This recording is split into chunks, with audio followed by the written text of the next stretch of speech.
Maka apa yang kerajaan hari ini lakukan adalah untuk mengelakkan hal ini menjadi lebih besar, lebih parah.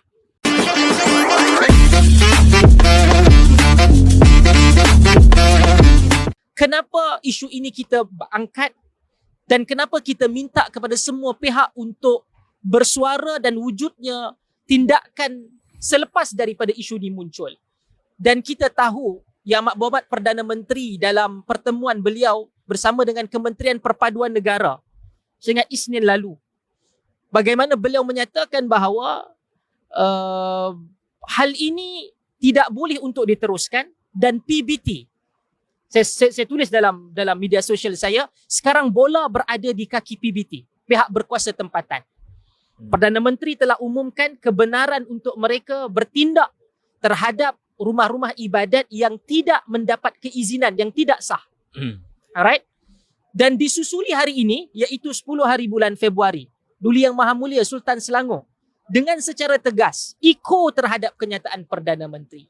Kenapa hal ini penting, Ustaz Mat? Saya nak beritahu dan berikan faham, bukan saja masyarakat Islam tapi juga masyarakat India dan khususnya yang beragama Hindu. Kalau kita biarkan dan tidak selesaikan, dan masalah ini bukan masalah semenjak November 2022 angkat sumpah Perdana Menteri ke-10 dah.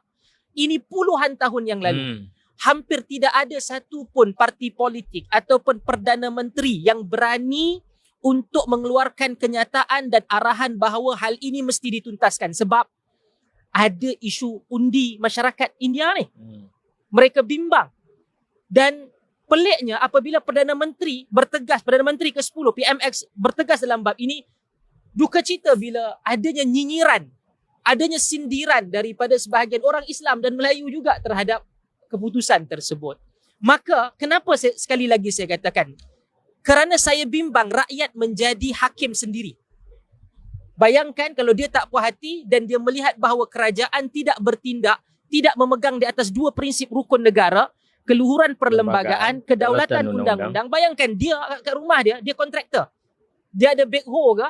Dia bulldoze sendiri. Bayangkan kalau itu berlaku di utara, di selatan, di timur, di barat, semua orang buat kerana hilang kepercayaan kepada keluhuran undang-undang ataupun kedaulatan undang-undang, keluhuran perlembagaan itu. Dia akan menjadi masalah lebih besar. Maka apa yang kerajaan hari ini lakukan adalah untuk mengelakkan hal ini menjadi lebih besar, lebih parah. Dan seperti juga yang disebutkan oleh Prof. Razaimi sebentar tadi, saya kira sudah masanya juga di kalangan masyarakat India, pengamal ataupun penganut agama Hindu yang profesional, yang sedar bahawa benda ini melangkaui isu agama dan juga bangsa untuk bersuara. Bukan suruh kritik teruk-teruk dah. Kata marilah kita jangan begitu keras dalam bab ini.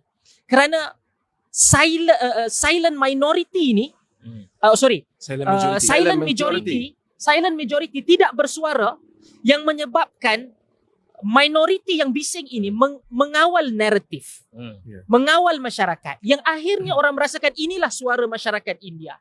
Dan kita pun nak masyarakat India kita ada kebebasan. Mereka itu bukan sahaja di kalangan Kuil ataupun masyarakat India, dan juga bangsa-bangsa yang lain. Dan hal ini dapat untuk diikuti oleh bangsa dan agama yang lain. Setakat inilah ia tidak adalah masalah yang besar kepada rakan-rakan di dalam agama Kristian ataupun agama Buddha. Dan mungkin ada masalah yang boleh untuk diselesaikan, kita bantu. Tetapi jangan diheret benda ini kepada isu agama dan isu bangsa.